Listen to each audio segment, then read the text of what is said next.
yo, we live? Yeah. What's going on? Hey, yo. What's going on? Derek here. Back again. Fresh cut. Straight from the barber. Still got hair all over my ears and everything.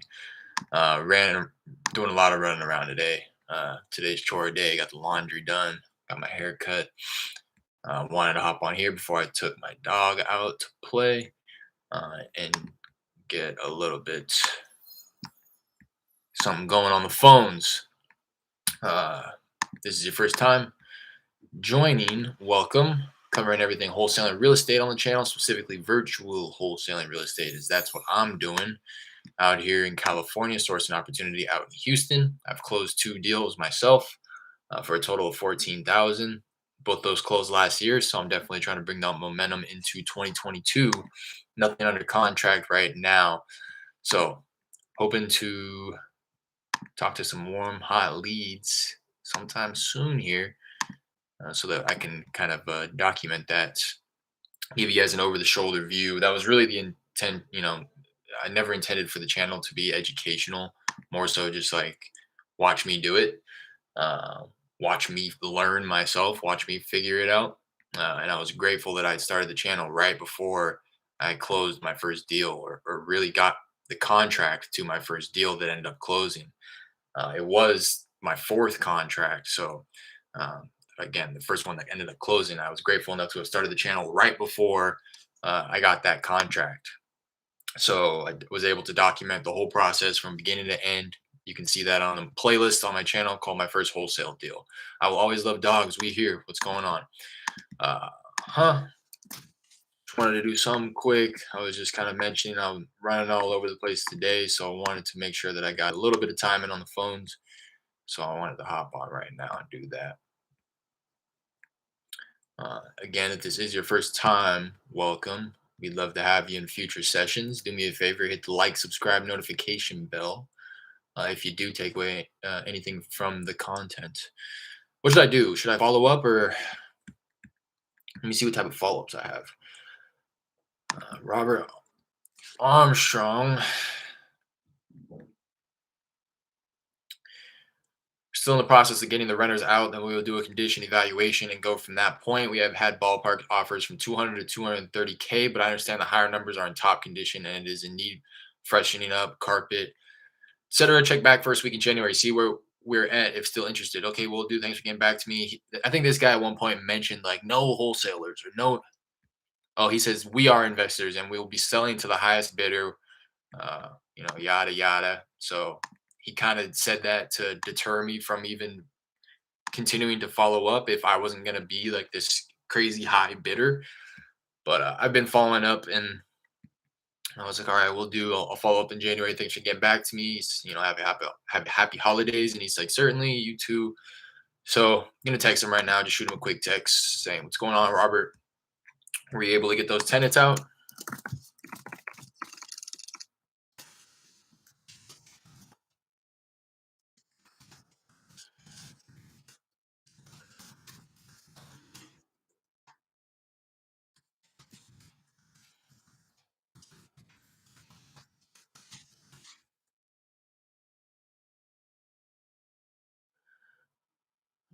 He said we're 2 months out from the point renters are in process of moving out.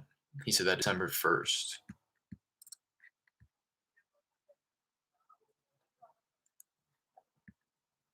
I'm gonna say, hey Robert, were you able to get into the property yet?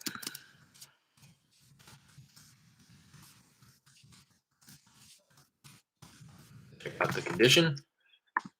God, I'm cold now. I got my hair cut too. Whew, head is breezy. Um, Follow up with him next week, or yeah, like early next week. Just want to set that follow up now in case he doesn't end up texting me back this moment.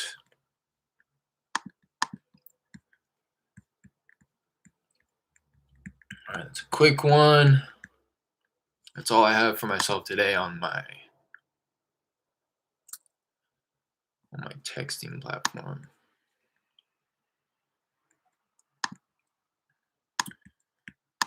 over to my dialer. What's going on? I will always love dogs. I need to close this window.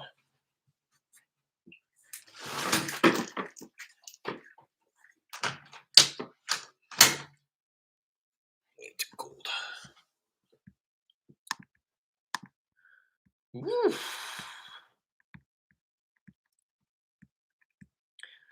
All right.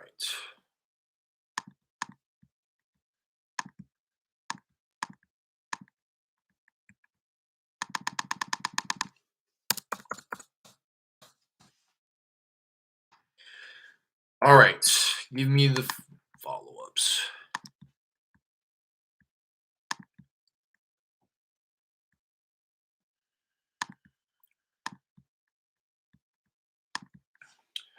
All right.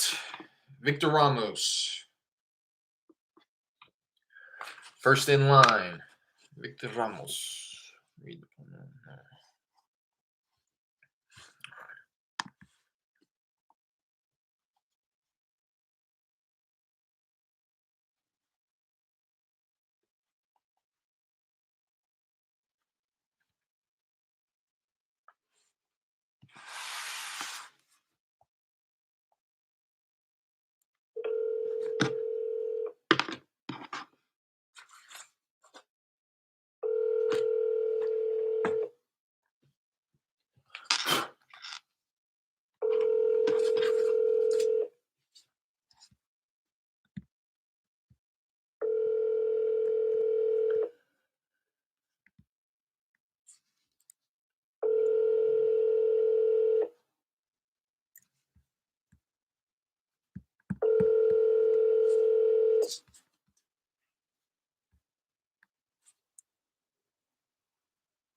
Victor Ramos. Please give me your name and number. I just left him a voicemail a couple weeks ago. Just trying to get him live. I haven't talked to him in so long. And this is a guy who actually, he called me back. After me following up so much, he called me back and was like, hey, just want to let you know I haven't forgot about you. I do end up, I will want to sell this at one point. I'm shivering. So definitely going to continue following up with him.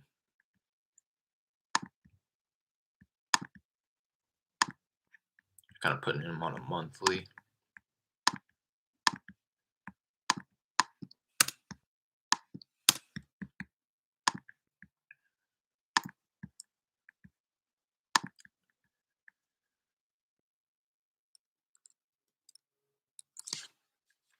All right. Leo here mentioned that he had talked about selling with his wife before. His brother-in-law stays there now and stated it got to be a bit much to keep up with in regards to payments, taxes, and stuff.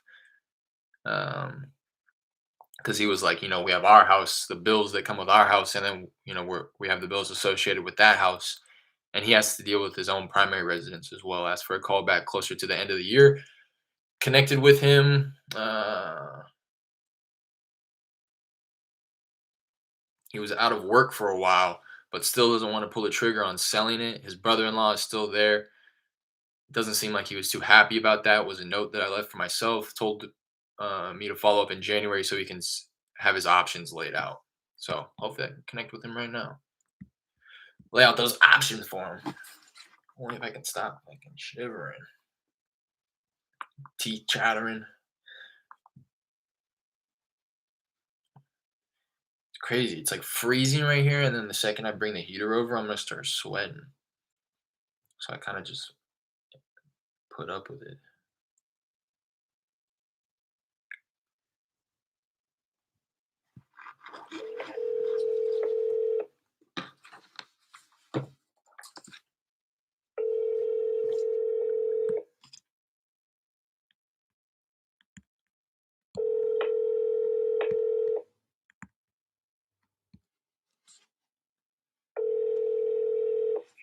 Hello?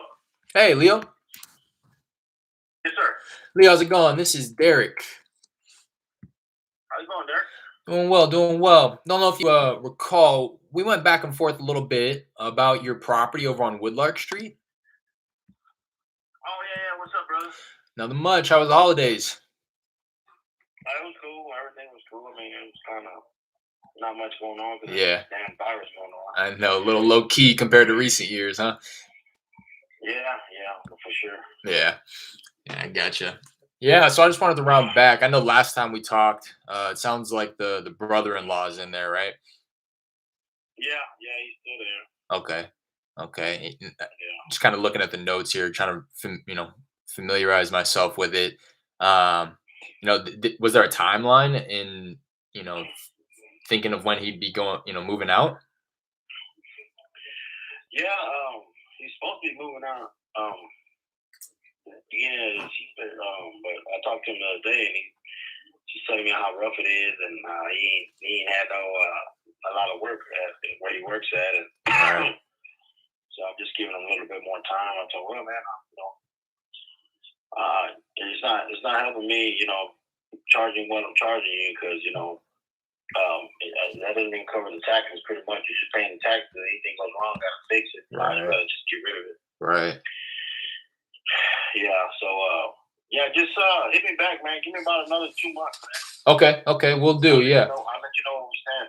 Yeah. I'll round back with A you. lot of people call me, but Yeah. Save this number right here. This is my direct line. So if anything comes up before I end up reaching out, you can feel free to shoot me a text, give me a call, or whatever. okay, Derek. All right. Appreciate you. I'll talk to you soon. Okay. All right, brother. Later. Bye now. I was thinking about pushing him a little bit more, but again, it's like he knows he's already stressed about it. Now I just got to catch him at the good time.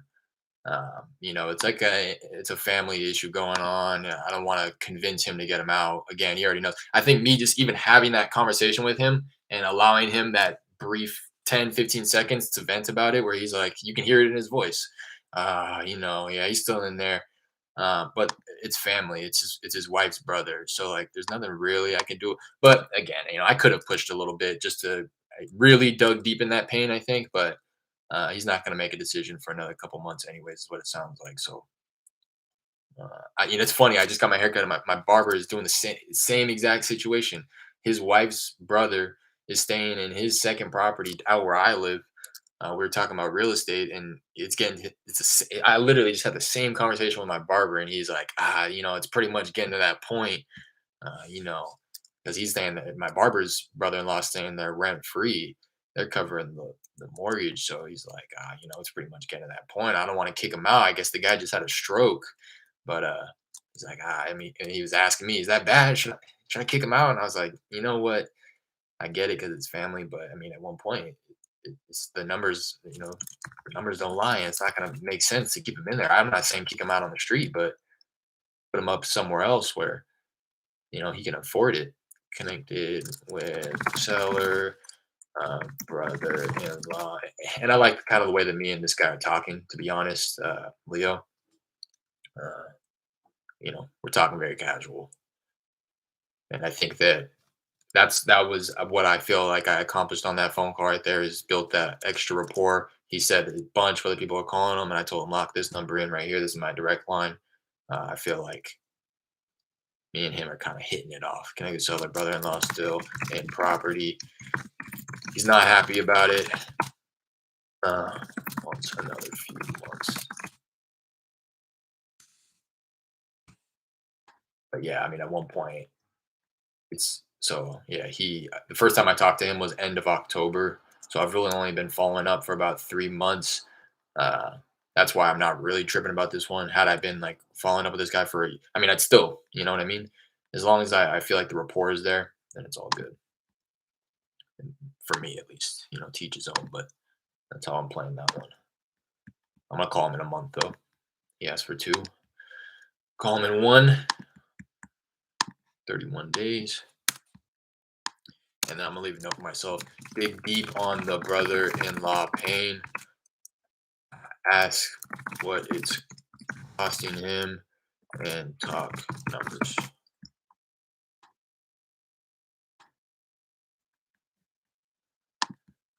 Um,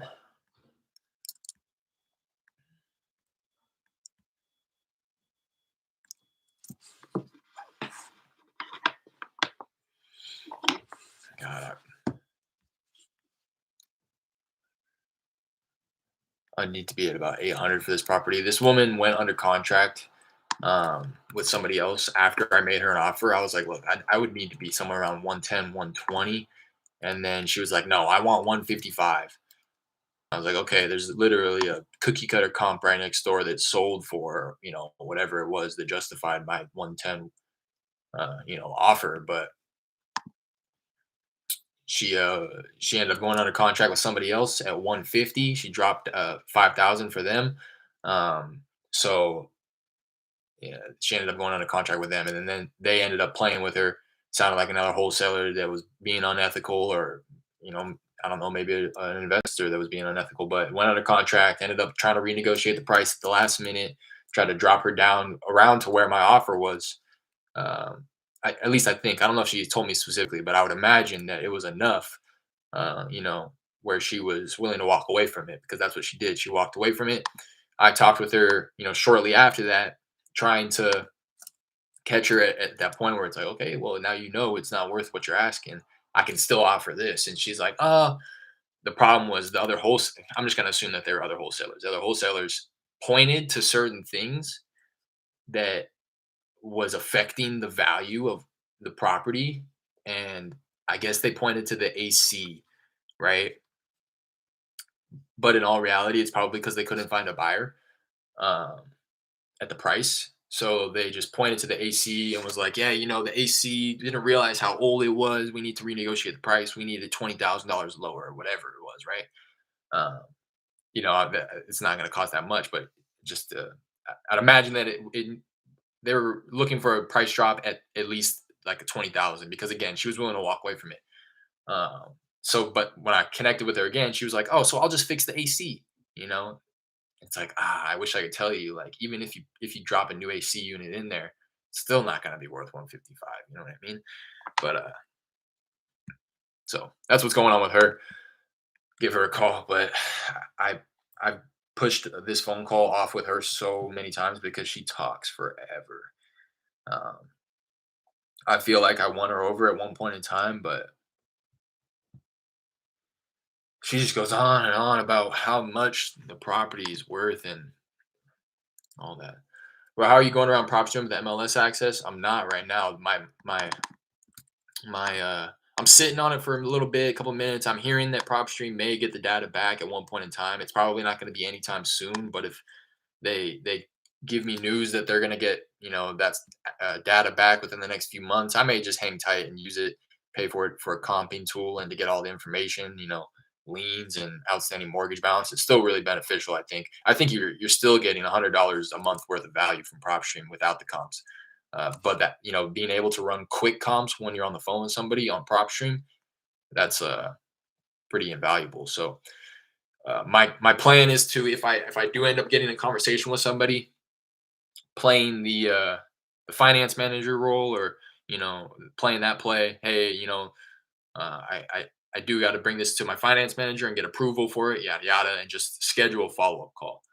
That way I can buy myself time to run comps on like Redfin. Honestly, I run comps on Redfin. I run comps on Redfin once I get something under contract, or once it's like really tight. Like I get more accurate comps on Redfin anyways than I do on PropStream. So I'm confident in my ability to run comps on Redfin, or Zillow, or anything else like that. HAR out in Texas gives you a lot of information that you're not going to find on Zillow or PropStream. So I'm not really concerned. It's just the ability to run quick comps when you're on the phone with somebody on PropStream is what I lost being in Texas, the non-disclosure state. But that's how I'm gonna play it. I'm just gonna schedule a follow up call so I can buy myself some time. What's up, Jared? Rashawn, how many deals have you closed? I've closed 2 deals myself.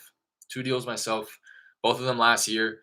I've netted, or grossed rather, 14,000 on both those deals. The first one was a 12K deal that I split with my JV partner, my boots on the ground, since I'm doing it virtually. And then my second deal I did by myself, and I took down 8,000 on that one. Whenever I make offers and let's say they don't want it, I'll send them to you so you can basically offer more or something if it makes sense to lowball them, for sure, for sure. I'm already pretty much under the assumption that we're running that 2-man play, Jared. I mean, you and your girl come to mind on every real opportunity that comes my way since you're out there, and especially the Spanish speaking one. So Yeah, you already know, bro. Let's run that whenever. I'll come in lower. Or if they start ghosting you, I'll give them a call. Any of that. Yeah, if they're unreasonable, and that's gonna work sometimes, but uh, the whole two-man play right there, where I come in something crazy low. It's I think it takes a certain personality type to really get duped by something like that, where like somebody calls shortly after and lowballs them, and they're like, "Really? Like that's how much you're gonna offer me? Like, let me go run back to that other offer then." I'm sure it happens. I've never done it successfully, but you wholesale full time? No, I don't. I mean, technically, my story, in a nutshell, I quit my job March of 2020, literally the week of the COVID lockdown. Uh, I had myself, I'm pretty sure I got COVID before it was like COVID, everybody go shelter in place. I was the sickest I had ever been, like the end of February, first week of March 2020. I took off like 2 weeks from work, which was unheard of. Nobody ever took time off work because it was so demanding. Um, and then I finally came back in, and while I was sick, while I was sitting up at home, I mean, I had already been convincing myself that I was gonna quit for like the year prior to. But when I was sitting up, taking time off work, I was like, all right, I'm not giving myself any more excuses. I'm putting my back against the wall. I'm gonna go in and I'm gonna put in my 2 week notice. So I went back in, put in my 2 weeks, and like days after, it was like lockdown, shelter in place, everybody work from home, and my bosses were like, "Are you sure you want to quit, Derek? Like, this is pretty unprecedented. This is pretty risky." And I was like, I just took it as another sign. I was like, this is just another opportunity for me to run scared. But I was like, yeah, no, I'm gonna quit. So I quit, cashed out my 401k, and pretty much went full time here. But now it's at the point where I still got bills to pay. So I'm running around doing food delivery just to pay the bills and squeaking in as much time as possible in real estate. And really, I'm trying to build up enough money through my delivery so I can come on here as often as possible. So that's what's going on with me. That's my story again. I closed 2 deals. I had 2 other partners to start. One dropped back. Um, you know, so we really didn't start. I didn't know what I was gonna do. I didn't quit my job to wholesale. I quit my job to go into real estate. I knew that much. So I studied to become an agent for like all of 2020, pretty much, and then ended up landing on wholesaling and realizing and heard enough opinions where I felt like I was making a good enough decision for myself, to go agent or wholesaler. And I chose the wholesaler path, even after just educating myself. It didn't come, it wasn't lost on me though. I mean, I still retain a lot of that information. I just didn't, I did everything but take the test to become an agent. So around the end of 2020 is when me and my 2 partners started to like dabble in it. We were kind of hand dialing, doing everything that everybody tells you not to do. Don't set up a website. Don't get a logo. We were doing all that shit. Uh, and so we really didn't sit down. We're like, all right, let's. We each tried knocking out like 50 to 100 dials a day, and we started doing that around beginning of 2021. That's when my first partner backed out, and then me and my other partner ended up getting a dialer, so we were starting to go a little harder. Um, and then my second partner backed out around mid June, July, I think, of 2021. Um, and at that point, what was I just gonna say? At that point, we had gotten the ball rolling a little bit, little momentum going, and then that's when I got oh well. At that point, we had already gotten like 3 contracts, so we got 3 contracts. 3 contracts fell through uh, when I was working with my partner. We locked one up too high. One of them, the tenant wasn't letting us get access. In hindsight, we should have kept that contract and just pushed out the closing date, but we ended up just canceling it. On the third one, it was way out in the middle of nowhere, and no cash buyers wanted it. But they ended up backing out of that deal. Actually, I still think I could have gotten a little bit of an assignment on that, but um, so when I was with my partner, we had 2 deals fall through, and then I went solo, had one more deal fall through, and then my second solo contract was the one that ended up closing. And I generated that. I got that contract locked up around the end of July, and then I got my second contract locked up like mid August. I closed on my first contract the end of August and closed on my second the end of September. So they kind of overlapped a little bit back to back. But yeah, you got to worry about me backing out. What are they doing now? Working a job or what? So I'm not sure what my first partner is doing, but my second partner, uh, he's always had the dream of becoming an actor, and he's on an entrepreneurial, pursuit as well, just in a different avenue. His whole family was in real estate growing up, so that's why he got drawn to it. But I think he got honest with himself and realized that his true passion was acting. So that's what he's doing, and all power to him. I still talk to him pretty much every day. We hold ourselves accountable and all that good stuff. So yeah, he's killing it. He's killing it in the acting game. You're about to see him in some movies soon, pretty much guaranteed. So only call this woman, I guess. I really don't want to, but let's see what's going on.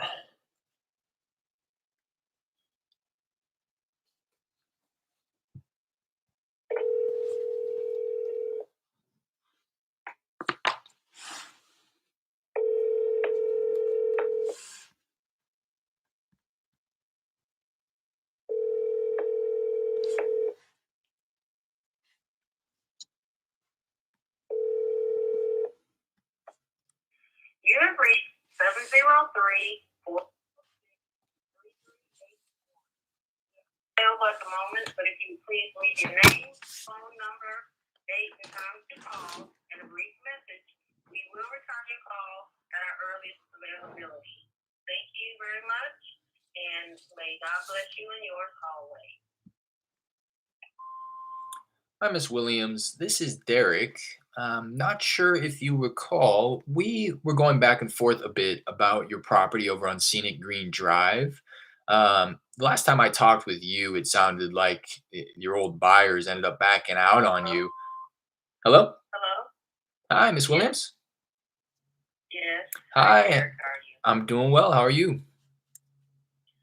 Oh, I'm managing. Mm, Thank you very much for asking. yeah, Happy New Year to you. same to you. Did you have a happy holidays? Uh, it was, they were lucky. Yeah, they were okay. Thank you. How about you? Yeah, they were nice. So a lot slower than recent years, but yeah, they were nice. They were nice. Thank you for asking. Oh, okay. Now, Derek, did I speak with you a week or so ago? What message were you about to read me? No, last we spoke, I think might have been about 3 months ago, or at least that's what my notes say here. And the last we Okay. talked was right around the time I think where you had some buyers back out on you for the property over on Uh, Scenic Green. yes. Mm-hmm. Yeah, I Yes. just Okay. I recall. I've spoken with a few people since then, so I hmm just I didn't know bet. which group you were with. I bet. I bet. Yeah, I think Yeah. last time we talked, you were thinking about dropping a new AC unit in it, if I recall correctly. No, say that. um. Um.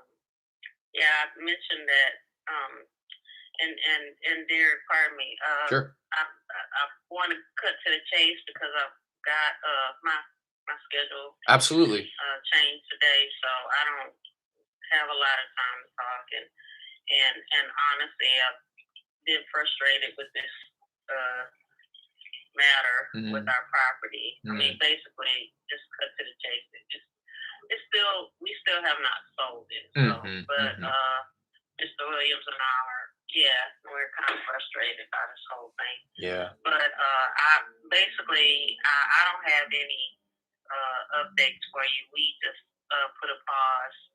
I did mention an issue with the HVAC, but hmm we put a pause. So we just have to, you know, um, come together and have a talk because we still have a tenant, but the tenant lease is up the end of this month. So we just Oh, really need to figure out what we're going to do if we're going to. I mean, and we'll have to renew, but we may just opt to do month to month and right. to get because we haven't discussed with our tenant yet that we do want to sell the property. We Right. definitely do want to sell the property, but at this point, it's a matter of are we still trying to sell it as investment property because we keep getting lowballed Mm. by real estate investors, and so do we, want to do that? And I do, just for transparency sake, do need to once we decide what we're going to do. I mean, there's still a few real estate investors that have that I need to get back with. Hmm. Um, so, but we'll just decide if we're going to, just renew just enough so that our tenant could find another Right. residence, and that we'll put it on the market. Right, right. Okay, yeah, definitely. And based on what you're saying, I just want to reassure you, and this is something that I like to bring up because I know it's not something that necessarily gets considered always, but we definitely are, considering the fact that you do have tenants in there as well. We're absolutely not in the business of kicking anybody out on the street. So, working with them and making sure that if we did come to an agreement and we ended up buying the place, that they're definitely being considered as well, so that the transition is not only smooth for you guys but also them. So in the past we've definitely lent a helping hand to the tenants in terms of moving and maybe storage if they needed, stuff like that, just to throw that out there. But Yeah, well, the real issue, Derek, is price. And hmm I don't know, have you done your homework? Do you know, basically, especially with the change in the market, hmm and also what the price is? Because we are not looking to sell for a discount, right, right. for an unreasonable price. So, um, but anyway, like I said, I haven't had this discussion with Mr. Williams, and I was hoping that we could have it soon. We've Yeah, had a lot going on. yeah, yeah, We've had a lot going on, and we still have a lot going on. So, yeah. like I say, this is, I don't recall what you were offering, but like I say, we're not going in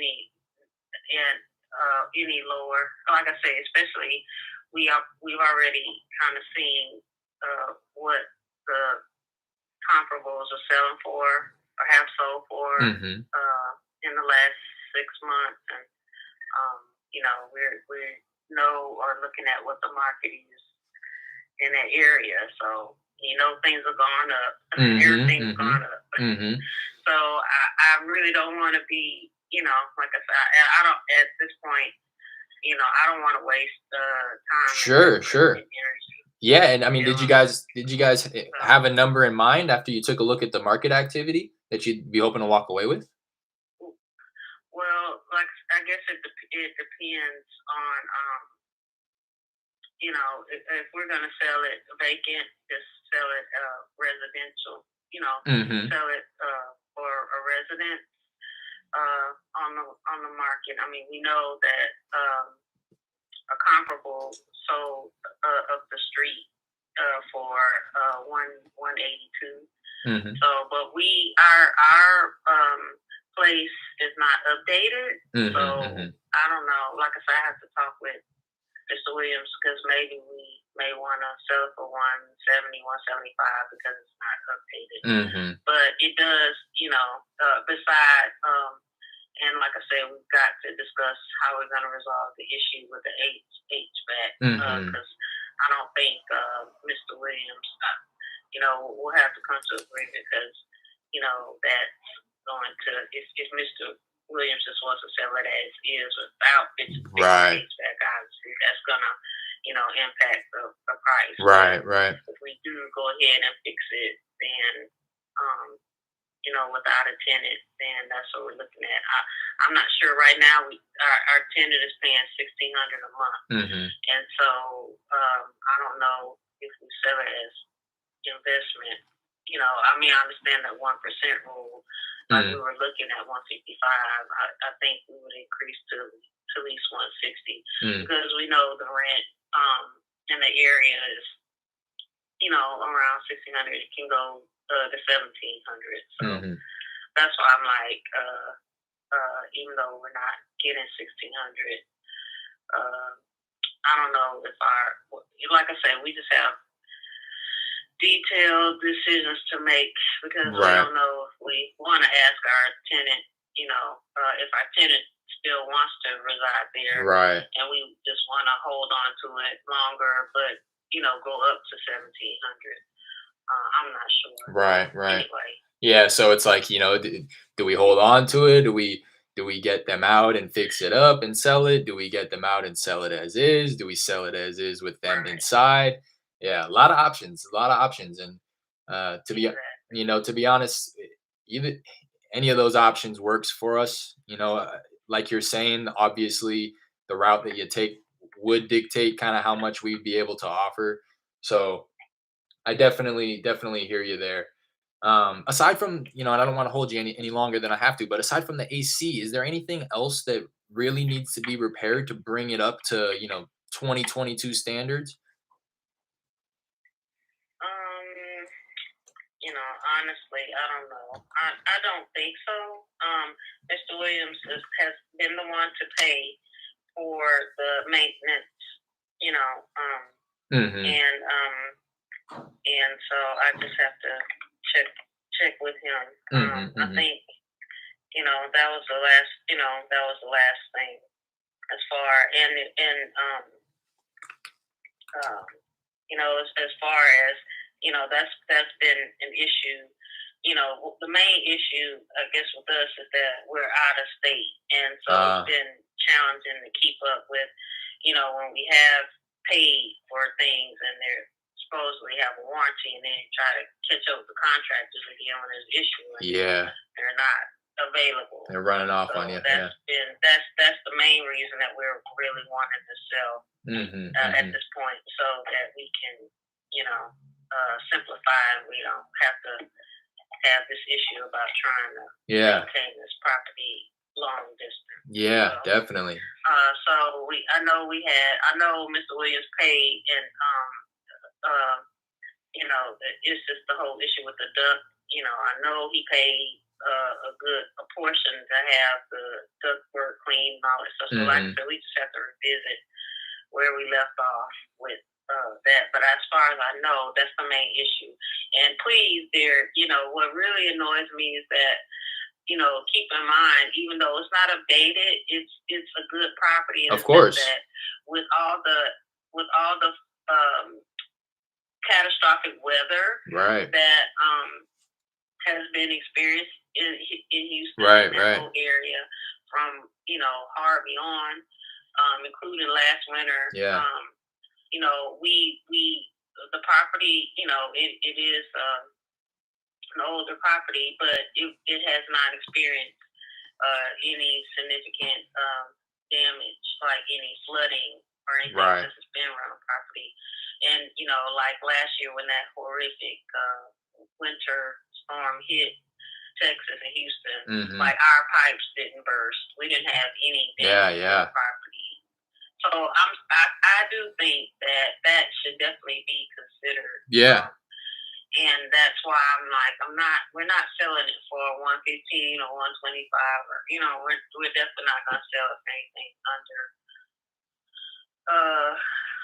at this point. Like I said, I just have to ask. We just have to decide what we want Yeah. to do. Yeah. But because no, it's not updated. But as far as functionality goes, is functional, and I do believe everything besides the AC, and that functions, but there are maintenance issues with it. So Mm-hmm. it is Mm-hmm. functioning, but it does need to be there.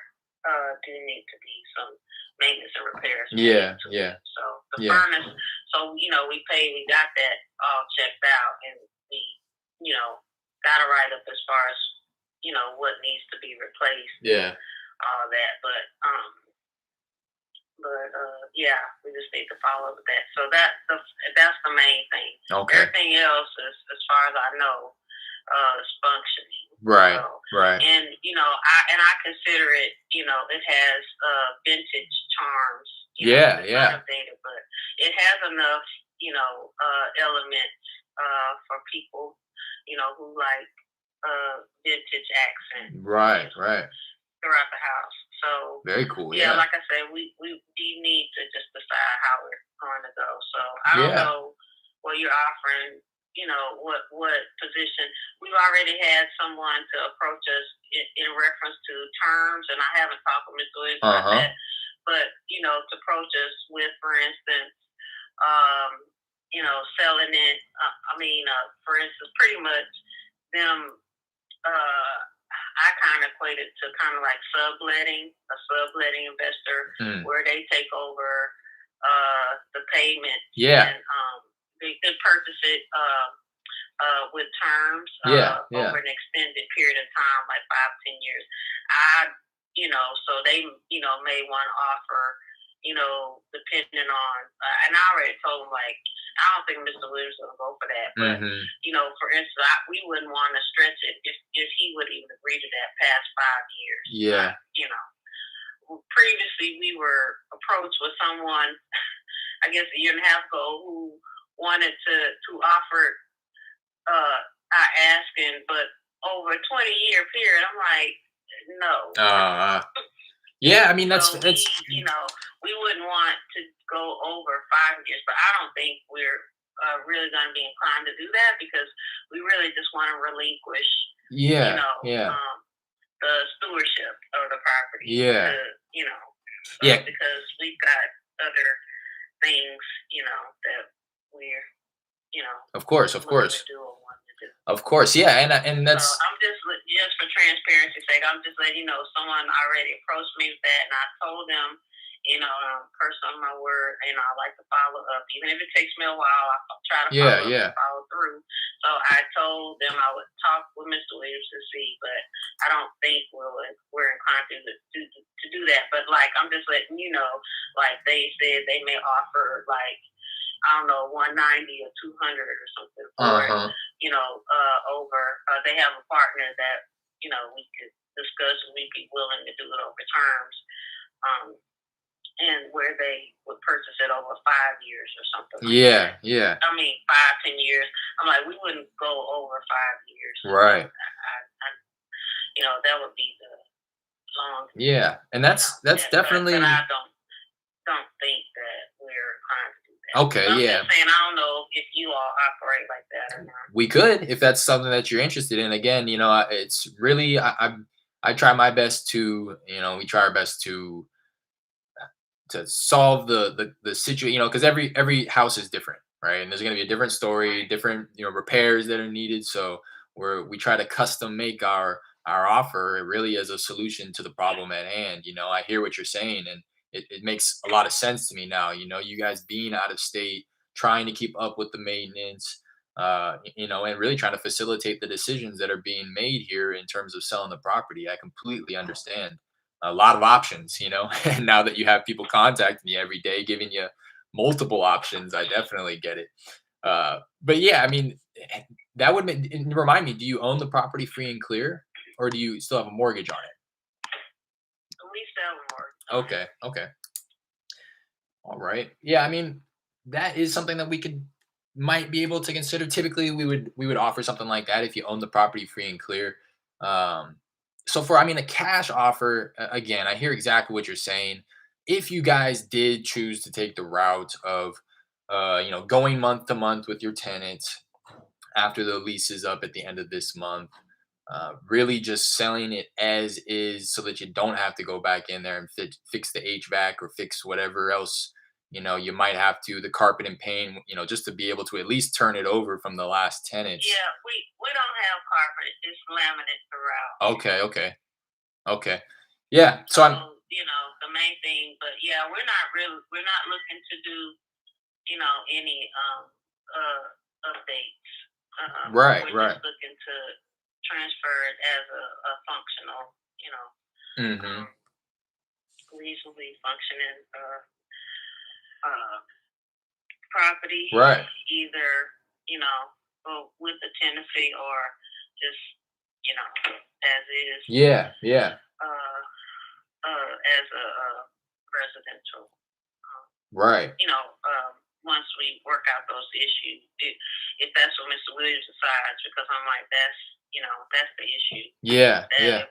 if we're gonna sell it, without a tenant, then we have to work out those issues Right. with the Right. tenant vacating, and then whatever, Right. which And we would have to be on site in person, mm, mm. uh, And for see, and that's that. and I'm hearing that, and that's what I would hate for you to have to do that. And Yeah, I'm gonna be honest with you. You wouldn't have to. I'm very confident in moving forward and handling all. We would buy it with the tenants in place as long as they were on a month to month. In case we did want to get in there and do some repairs. But again, rest assured that we're not just gonna kick these people out on the street. It sounds like you guys have a good relationship with them, and we're not in the business of doing that. So we would help them in Yeah, any way. they definitely they've been there. They've been our tenant in that property, since July of or August of 2003. Oh wow, I didn't even realize they were so long term. Yeah, Yes, very well, good. we partnered with HUD with the voucher program, Mhm. and that's how we got the you know got the tenant. But the tenant is now no longer subsidized, Ah, okay. so the tenant is paying for utilities and the rent Gotcha. without a subsidy. Right, So right. that's why. But and yes, I do want consideration to be Absolutely. paid for the tenant after they've been with tenant long term. Right, right. Absolutely. And that's why, I keep bringing it up. I want to reassure you that that's definitely something that we consider. Um, and I just want to continue throwing that out there.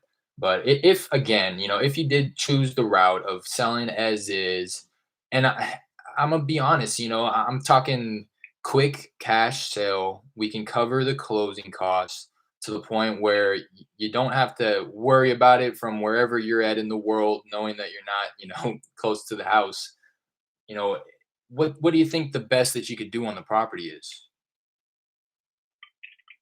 Well, another issue. So let me tell you two issues I've had there with prospective real estate investors. Sure.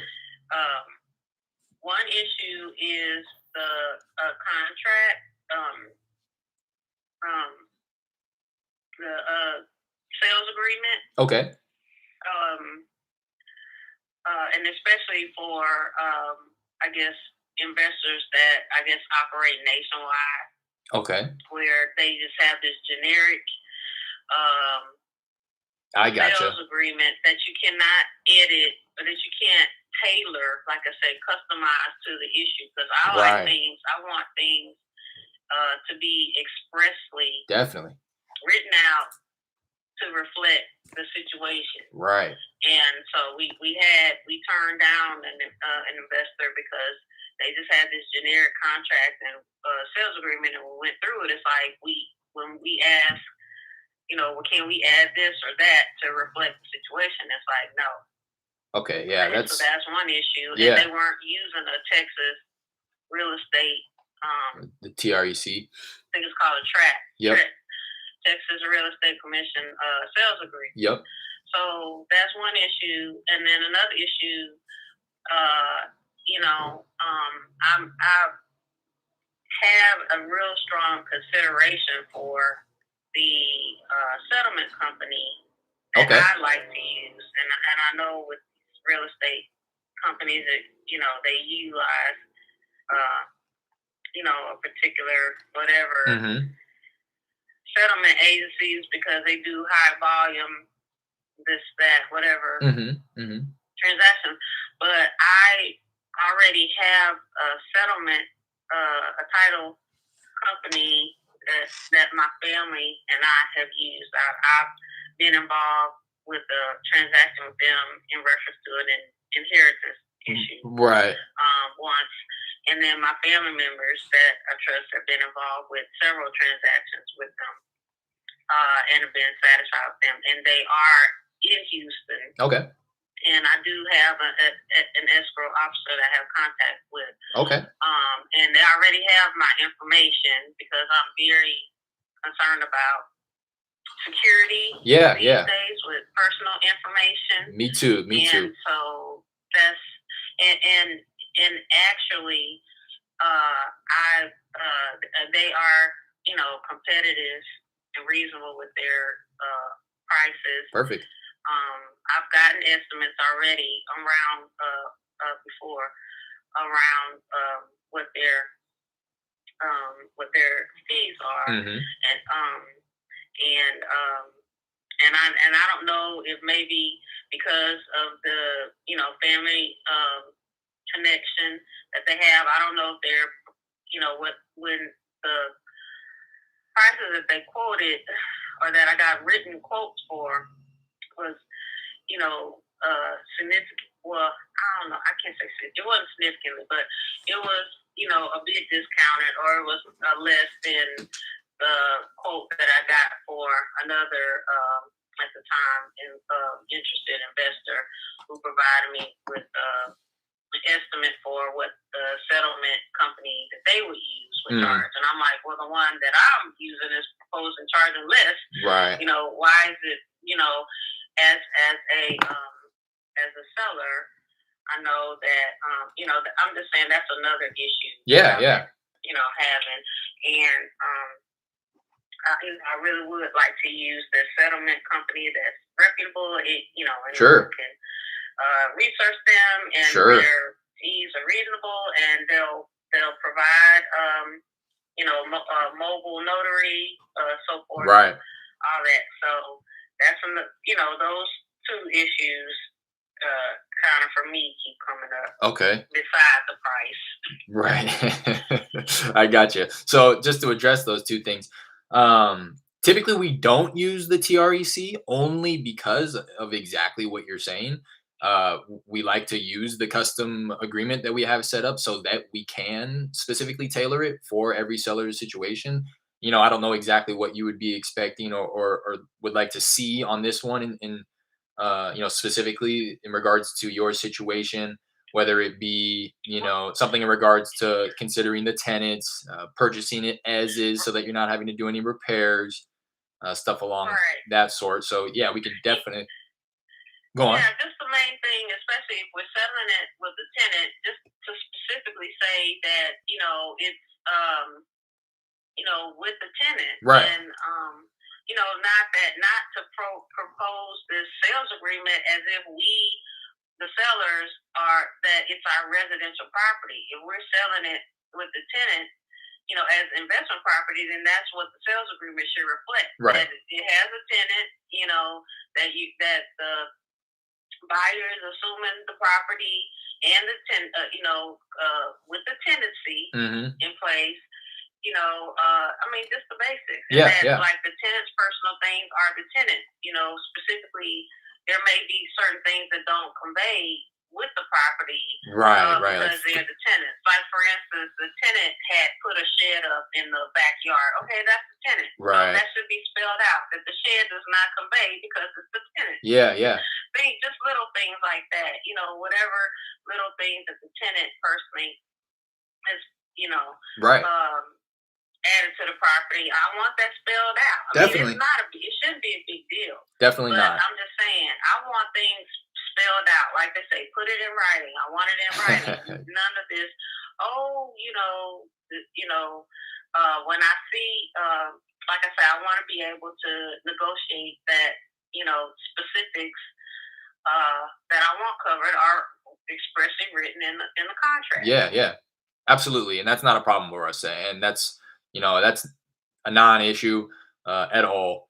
And that's when we come down to the nitty gritty of things, you're a straight shooter, I can tell. So we can definitely talk about that stuff, and I have no issue as long as we are able to come to an agreement on it. I have no issue throwing it in and putting it in writing for you, so that by the time it does get to the title company, it's all like you're saying. We've crossed all the T's, we dotted all the I's. I wouldn't want to move forward Right. any other way. I don't want to. And that's kind of what I'm trying to get to is that I don't want to play games with you, and you're a straight shooter, I can tell again. But uh, just to throw it out there, if I could do all of these things and I could adhere to all of these requests, to be quite honest, it would have to reflect in the offer that I'm making as well, because it does limit my exit strategies. If I'm gonna take it with the tenant in place, that their rent's already fixed, we wouldn't really have the opportunity to get in there and do any other repairs to force appreciation onto the property, so that if we ever did want to sell it, we could sell it for a profit. And I do want to be transparent about that as well. We're not looking to hit a home run, but we at the end of the day we do have to make a profit, right? And in order to keep the lights on, we do have to factor a bit of profit into the price range as well.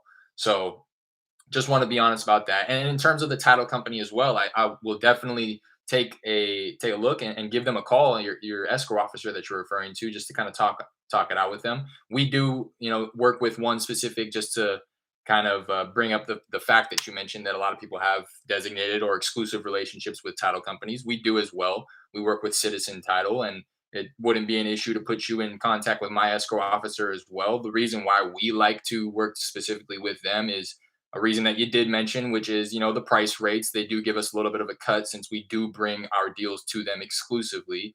And two, I know that they're going to be able to prioritize it for me. So the things that I'm offering with confidence, being able to get you that cash offer very quickly, I'm able to do that with confidence with our title company in mind. They're a big part of our team. And again, I'm able to offer in confidence, knowing that they will prioritize the file and push it as really quickly as we want to, if that's something, if speed is something that's important to you.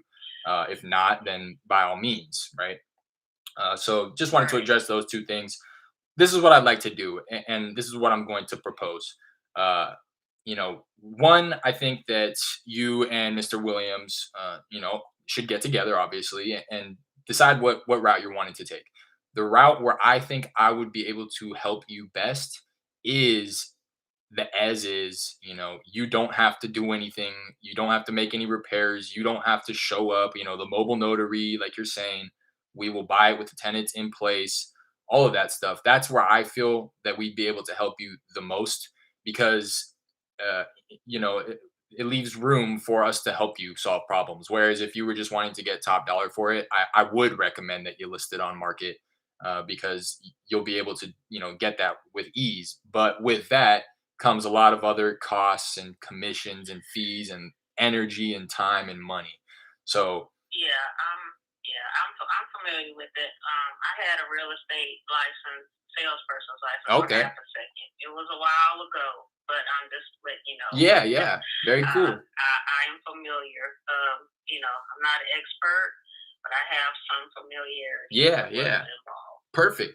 Perfect. So yeah, I mean, I'm able to speak with you even more directly then. So what I'd like again to propose is, for you two to have that conversation. If the route of selling it as is, nice, clean, speed, easy, then I'd like to, if it's something that you'd be open to, hop on a call with maybe both of you guys, so that we can all talk about it. And if it does come to the point where we are talking about terms specifically, that way we're not having to play telephone and keep pushing it out.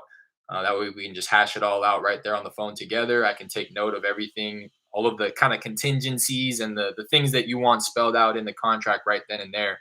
And then I can bring that. I would have to do a little bit of analysis, and I will before we round back with each other.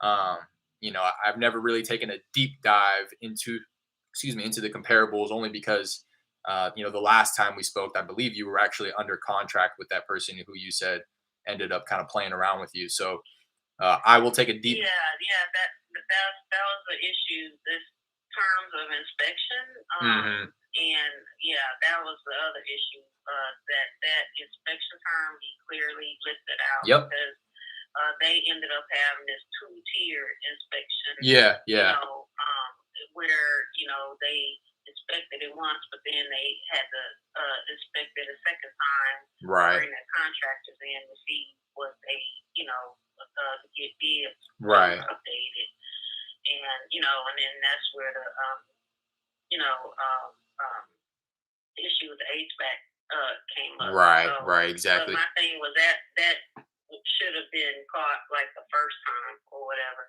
but they Right. used that to back out. So that's why I'm like, I see. I see what you're definitely saying. want to know specifically, in regards to the inspection. I mean, and I understand, like, there it's standard customary to have a time where you back out, Right. but it Right. needs to be, quick. Like I say, we don't want to play games. Yeah. Not at all. you Not at all. know, It'll and be it'll be and listed something like, and I'll be honest, we just need some days to get in there to do exactly what you're talking about. We just need to protect the investment. Right. We don't want to buy anything blind, especially at these price points. So we just need to go in. Right. And just right. And the way we've operated, this is the way we've operated, and I do believe that that it's been reasonable. What we've done is this: we've requested, um, um, because you can see the property, especially if you're in Houston. Mhm. Are you in Houston? I am not actually. The team is. I'm out in California actually. Okay. Yeah. Okay. You're the one in California.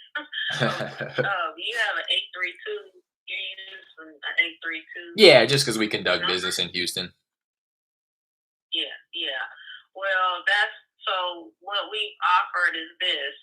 Uh, uh, with email, we've offered to for a person for an entity to submit a written offer Hmm. and submit proof of funds, and Hmm. we're not asking for detailed account information, but Right. we are asking for like a pre-approved proof Sure. of funds Sure. um, from a verifiable financial entity or financial group or whatever. Hmm. And then after that, we've offered like a pre-inspection. We've offered to make arrangements Right. to do kind of like a pre-inspection, um, so that um, so that the team can see if they are Yeah. still Yeah. Exactly. interested, and then um, you know, and then like I say, uh, then deciding on the specifics of Right.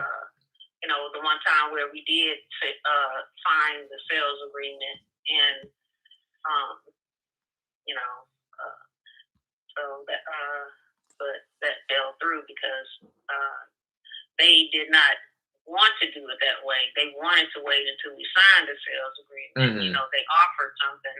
They didn't offer our exact asking, but close enough to where we said, okay, we'll take it. So they Yeah. offered that. We signed the sales agreement. Then they did their Yeah. inspections. Yeah. It was a two-tier. It was, okay, we'll inspect. But then it's like, oh, now we need to amend to where, we need to inspect Hmm. within a certain time period again to bring in our Yeah. Yeah. contractors to propose bids for the updates. And then that's after that, that's where we, ended up It's with. when they started playing around, huh? Yeah, so No, and I get that, and it's unfortunate.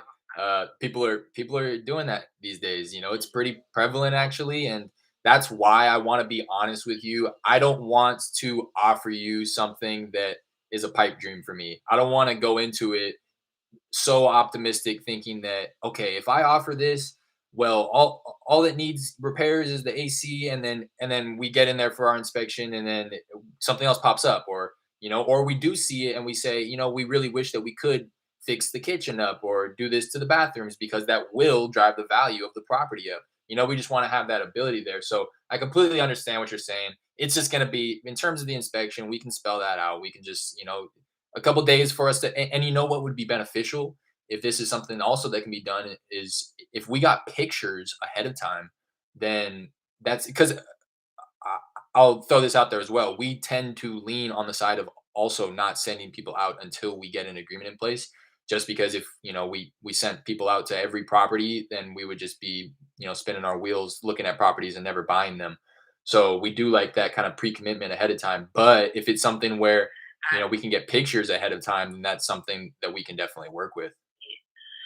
well, uh, yeah, like I say, that's another detail that we need to be discussed because because we do have a tenant in place because Hmm. to respect our tenants' privacy, and Definitely. because while the property is not listed, it's not open. So Right. Right. I have pictures from when it was vacant when we from way back when, and Yeah.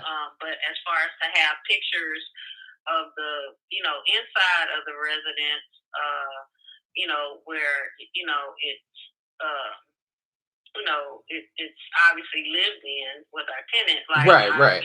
for our tenants' privacy, I'm Mm, not sure. I mean, I could give you, like I said, pictures of the vacant where you could at least see like the structure.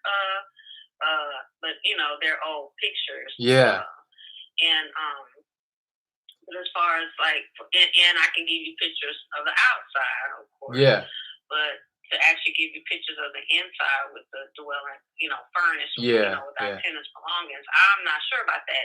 There's an issue of privacy, our Definitely. tenant privacy. So I'm not sure. And plus, at this point, our tenant, like I said, we've not discussed with our tenant, our plans to sell it. So Mhm, mhm.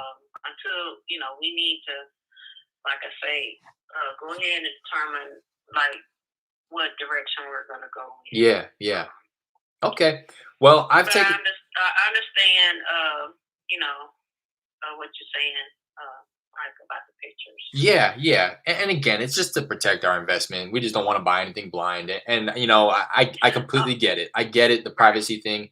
You know, I'm just kind of thinking over here, you know, the things that are being brought up. I'm trying to think of how we can address them so that you know, like all of the contingencies that we're talking about placing in the agreement. I'm trying to think of if there's something that I can, you know, or actually discuss with my escrow officer to see if there's something that may be able to be included in the language of the agreement to, you know, protect sensitive information and all. I mean, it's already protected, but I understand where you're coming from. My word isn't enough. So, Right. Yeah. No. Yeah. That came up. I was like, not just to protect it. The tenants' sensitive information, but our yeah, yeah, information. I absolutely. mean, that's uh, that's a primary concern. Right. Secure. You know. Identity protection of identity, personal, financial information. Like, Right. yeah, so yeah, that issue came up with that company.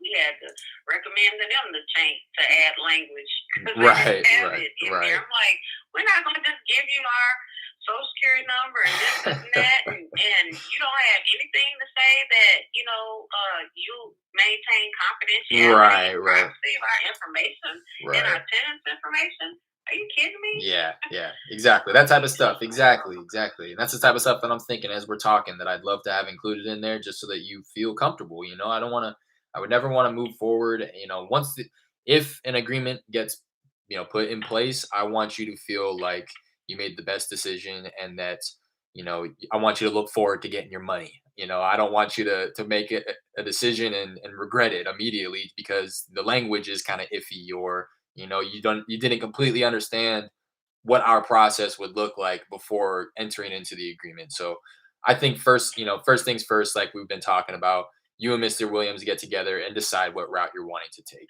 I'd love to reconnect with you, say in a few weeks, to allow you guys some time to have that conversation and see, you know, what conclusion you guys came to. And if it's, you know, seems like you guys are headed in a direction where I may be able to help you out by doing all the things that I've mentioned, you know, quick cash close, you know, adhere to everything that you're talking about in the language of the agreement, buying it as is, tenant in place, all that good stuff, and getting you paid quickly, then I'd love to talk at that point if that's something that you were interested in.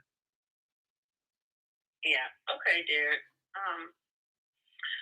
Well, thanks. Yeah. Thanks for your time. And, um, yeah, I appreciate it. That sounds like a plan. All right, sounds good. So I'll kind of mark my calendar here. Just kind of set it out 2 weeks from now. I'm just gonna set it from 2 Thursdays out since today's Thursday. Is there a time, you know, again, I'd love to get you both on the phone if there's a time where both of you would be available. Do you think like the And mornings or the evenings work better? oh no, it'll be evening, but Mr. Williams is, that's a limiting factor. His availability. Mm-hmm. Mm-hmm. Believe me, if he was available like I like him to be, he would have had this done a long time Gotcha. ago. Gotcha. So I Okay. mean, it's just we are co-owners, so that's been an issue of us, being in agreement. I gotcha. Um, I gotcha. with all of this being available and being in agreement. Right, right. Okay. All I can say is, um, why don't you take my email Sure. address? That's another thing. I really prefer to communicate in email. Okay. Um, I'm ready when you are.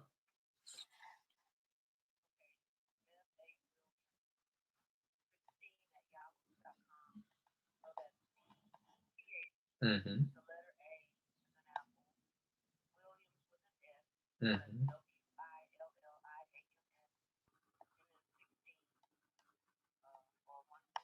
Mhm.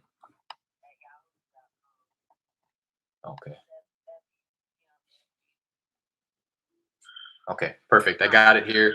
I'll probably reach out to you around 2 weeks from now, probably through email. Um, and yeah, we can go from there. yeah, okay. All right. All Well, right. thanks so much for following up for your call, and hope you have a great evening and a safe and pleasant, enjoyable, prosperous New Year. Same to you. Same to you. I wish you all the best, and I look forward to reconnecting with you in a few weeks here. Okay. All right. Thank All you, right. Derek. Take care. Take care. You too. God Bye bless. now. Bye. What did I say? She can talk, huh? Good conversation, I guess. But I was trying to continue. I always get caught up in like coming up with something else, and then I say something. Whereas I was trying to cut her off early in the conversation because she's not the decision, or rather, she's only one half of the decision makers. So I was trying to cut it off and trying to pivot to say exactly what I said at the end. I'd love to get you both on the phone, but something about Mr. Williams, I feel like he's not even real. Um, something about it. I don't know. I don't know why, but Jonathan Williams is on the title, so I don't even actually know her first name. That's why I call her Miss Williams. But let me catch up here on all the comments. Hey, bro, did you prop stream data thing that happened mess with your way of comping, or are you good? I know they said 12 states have been affected by it. Yeah, Devontae, it did mess it up, and I'm definitely gonna jump ship if they don't do something about it. The 12 states, I'm not sure that the 12 states that it affected were the disclosure states, or I think, but or something. I don't know, but Texas is a non-disclosure state, and they say, well, the problem is they say that they have MLS active data available on PropStream, but they don't. I'm cross-referencing PropStream with like Redfin or other Zillow. They don't have the MLS data, so I don't know what they're talking about. It wasn't going to be an issue if they still did have active, and I mean it was because you weren't going to be able to see the sold data. That's what they're saying, but I don't see the active data either. So I think they're just lying, or maybe that's why I'm going to give it a few days. I've already paid for the month, so I'm going to just let it ride out. But I probably will be switching back over to batch. Um, I may hold on to prop stream because I mentioned this in the beginning of the stream. It is worth it. The ability, what the cherry on top was with PropStream was the ability to comp while on the phone with the seller real quick. You can come up with a pretty good idea of what your offer would be. But aside from that, it's still a really good tool. It gives you a lot of information from public record that you don't have to go search elsewhere for. Um, you know, outstanding mortgage balance, all the lien information, all that good stuff. I believe is still available. So I might hang on to it for that reason. But definitely gonna find another tool, probably batch, to find another quick comping tool so that I can make some offers while on the phone. I was gonna make her an offer too, but she was saying that she wouldn't take what I was getting ready to offer her. I think the most I'd be able to offer her at this one is like 110, 120. And she was like, we wouldn't take 120, 130. So instead of, saying, well, that's where I would be, I kind of went backwards, looped back into the front of the script and started talking about her motivation and the condition of the place or whatever, and just kind of let her sit. It's kind of sad to say, but let her sit in her solemn. By the end of the phone call, she was over it. You know what I mean? And that's pretty much exactly where I need her to be. You know what I mean? In the beginning, she's, we're not going to take. It's all about the price, 150. We're not going to tell. We're talking about selling it for one set. She's not going to get near 170, even on market. She's talking about it has a vintage look in the inside, which means it all needs to be replaced. That's what I hear. Crazy, the prop stream isn't really that great without MLS data. Yeah, I mean, it's pretty big deal, because any other tool is gonna get you that information, I'm pretty sure, like I was just mentioning, so, it's not even worth keeping prop stream. I don't know why I said that, I'm tripping. If I switch over to batch leads, they're gonna have all that data as well. How much she want, what condition. She wants like her asking price is 155. The last people who screwed her over went under contract at 150 and then they backed out because they couldn't get a cash buyer is what it sounds like. Um, so she was saying that she wouldn't take 115, 120. She already went under contract at 150, so I know she'd take that. But that's pretty much where I need her to be. I think she will come down there though. She still has her head in the clouds. Unfortunately, no matter how much education I do and like go out of my way to adhere to every single one of her requests, she's still gonna want the price. And you heard her say that like aside from the price, like I still want a lot of money. And then that's why I kind of had to let her know, like, I can do all this stuff, but it's gonna have to be reflected in the price. Like, I can't just bend over backwards and adhere to every single one of your requests and then not get a good deal on the property. You know, um, it isn't affected by all states. Said Devontae, and who's Mr. Williams? I know that's what I was saying. I'm pretty sure Mr. Williams is fake. I don't know, but it's the husband. I think it's the husband that yeah, it's the husband talks too much. I told you. I told you. She doesn't even really say anything either. She's essentially just saying, like, "You're gonna have to do everything for me," you know? She's trying to sound professional about it and, like, express her concerns, but at the end of the day, the underlying message and all of that is, "I need a lot of money for my property, and I have really high expectations of how you're gonna be able to deliver. I need you to be on point with every single thing. I need every single thing outlined the way that I want it to be outlined in the contract, in writing. I wanna use my escrow officer. I wanna, like, chill out, lady," you know? Uh so she does talk too much. She could essentially say like, she could essentially say, "I'm willing to sell it to you if you do everything that I want." And if she just said that, it would have saved us a lot of time. Because I really don't think this is going to end up being a deal, to be quite honest, because of her expectations. She needs to get a little bit further in the process, I think, for her to realize like, okay, damn, I don't want to do any of this, and we're not going to be able to. I think, unfortunately, what's going to happen with her if I'm unable to convince her that selling as is right now is the best bet, I think she's going to end up getting the tenant out and then selling it on market, listing it on market. Not going to list it anywhere near the 170 that she's talking about, especially if she doesn't have a new AC. If she does put a new AC in, I think that she may be able to list it for like 150, 160, maybe a little higher at that point if the markets continue to appreciate. And then at that point, they're going to walk away with 140, 140, 150, but they would have just spent however much they spent to get it market ready, to get it list ready. So at the end of the day, they'd still only be netting like 130, I think 125, 130 after all is said and done. And unfortunately, she just seems like the type of person that's going to ride it till the wheels fall off and has a little bit of pride, you know. How many deals you closed so far? Jay Will, he said two. Yes, Devontae is correct. Two deals so far. They were kind of back to back a few months ago. First deal was 12,000. Split it with my partner, who was boots on the ground out in Houston. And that was another thing that I wanted to mention. Don't. This is like kind of a learning lesson for myself, and hopefully you guys take something away from it as well. The people don't care where you live. People don't care. People don't care as long as you're confident in how you're talking and you're talking big money and talking about getting them paid. They don't care where you live. She said, "Where are you?" She's out of state, so why does she care if I'm out of state? You're managing this property and collecting money off this property out of state. Her mailing address is Virginia. You're in Virginia and collecting rent. Why would you care whether or not I'm in Houston or not? If I can get you the money that you want and do all of these things. So she said, "Where are you?" I said, "I'm in California, actually." And she said, "Oh yeah, you're the one in California." I think I already mentioned it to her on a previous phone call. She says, "You have a 832 area code?" I said, "Yeah, well we operate out of Houston." Oh, okay, on to the next thing. Whereas back in the day, I would have freaked out right then and there. I would have been like, "Oh, well, it's just, try to come up with some type of an excuse, but no excuse needed." Yeah, I live in California. I got an 832 area code because we do we work we work out of Houston. What else is there to know? You know. Uh, but yeah, so closed my first one. Took that down with my partner, 6K each because he was my boots on the ground. And the second one took down by myself for 8K. Someone did her dirty before. She overthinking too much, way too much. That's what I tried to tell her. That's why I was frustrated because I had that conversation with her and I told her they were going to do it. This was like the one and only time that this actually happened. I said, you know what? If you think that they're going to be able to get it done at 150, power, all the power to you. I would take that because I'm not going to be anywhere close to that. I'm going to need to be around the $100,000 mark. I already made her 100,000 offer a while back. Um, and she was like, "Oh, no, no." And I was like, "Okay, but I'd love to follow up with you. Not saying that these people are going to do this, but I know that it's common nowadays.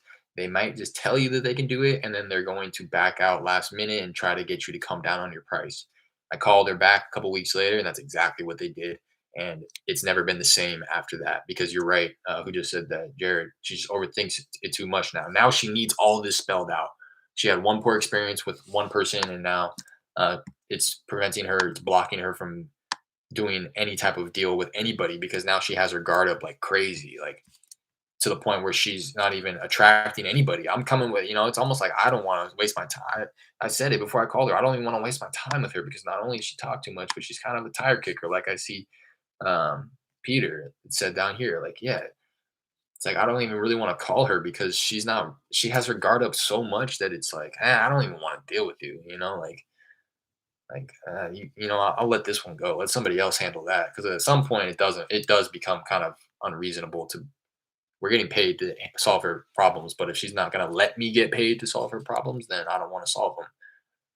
Sounds rude, but she has to let me in a little bit, like take your guard down to let me in so that we can do this together. But if it's going to be me against you the whole time, then that's why I say, like, I want it to be where the point where you sign the agreement and then you're looking forward to get paid. You don't sign the agreement and think to yourself, man, I hope that he's going to be able to deliver. It's like, no, let's get all that figured out right now. Way to build rapport and make her feel at ease. Yeah, try my best, Peter. Pause indicates a lot of stress. Exactly. Towards the end of the phone call, she was stressing. Man, she's warm, but has that tire kicker mindset. Exactly. So just gotta let her figure it out herself. For real, though, seems like too much of a hassle. Yeah. Maybe the market appreciates. Maybe I catch her at a better time. Maybe Mr. Williams is over it if he is real. Uh,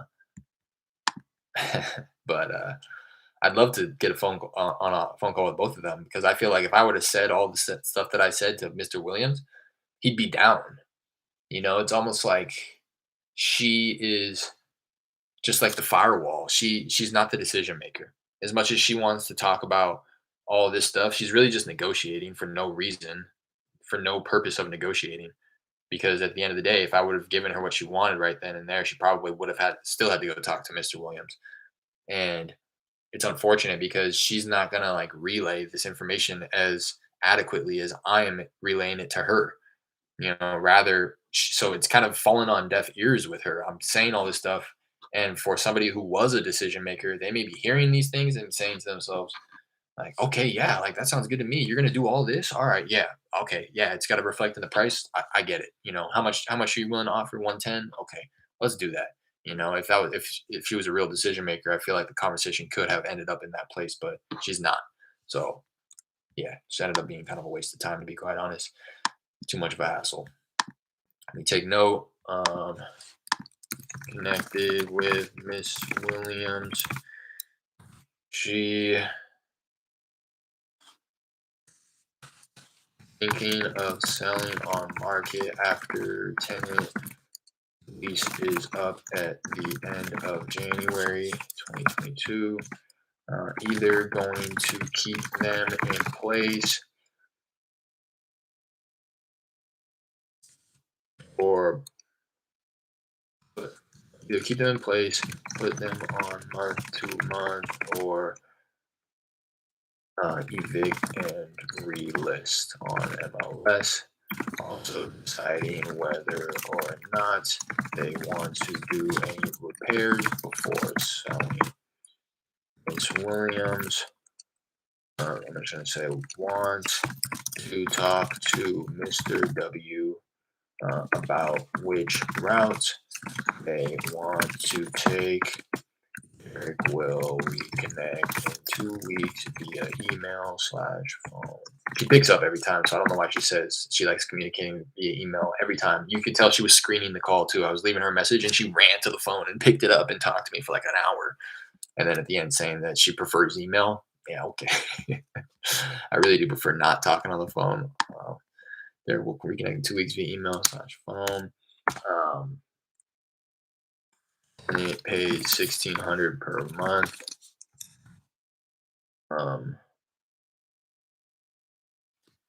Still has a mortgage on it.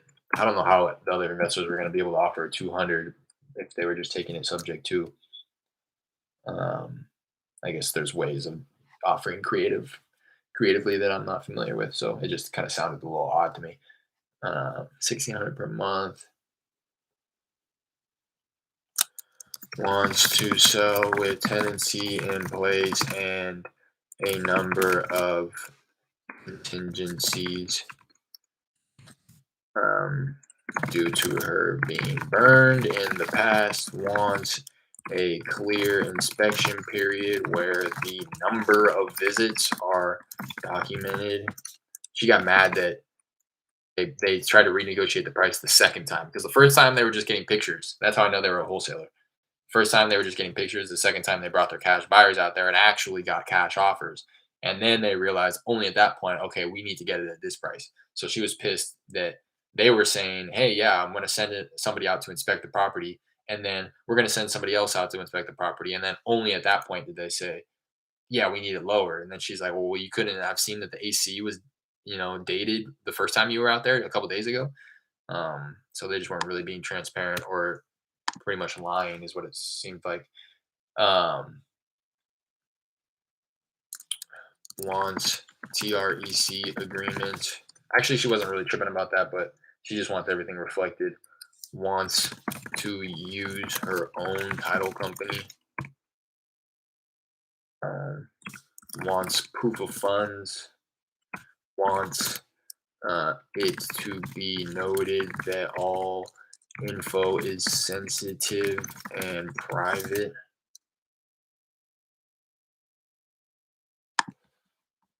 What a trip.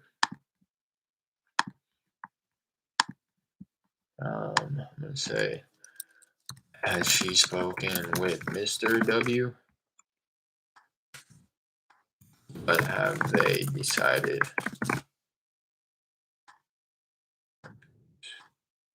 Lease is going to be up close to that time, so.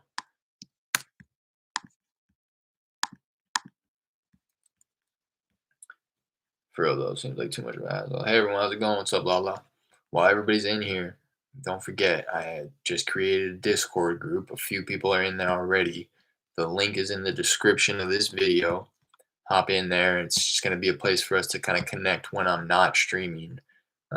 So when I'm away from my computer or something, and somebody has a question, anything like that, or for you guys to just be able to network with each other outside of the stream and not have to wait for me to go live. So again, the link is in the description. The name of the channel is Funnel Feeders. Hop in there, and then I'm gonna start throwing up some resources in there. Shortly. So that took much longer than I wanted it to. Getting ready to hop off now. I'd love to see you guys in that Discord so that we can continue the conversation, but I do got to skedaddle. Appreciate everybody that hopped in here today. If you haven't already, do me a favor, hit the like, subscribe, notification bell. I'd really appreciate it. On our way, almost at 100 subscribers. Okay, awesome. I'll be joining. All right. Look forward to seeing you in there. Appreciate all you guys. Trying to think.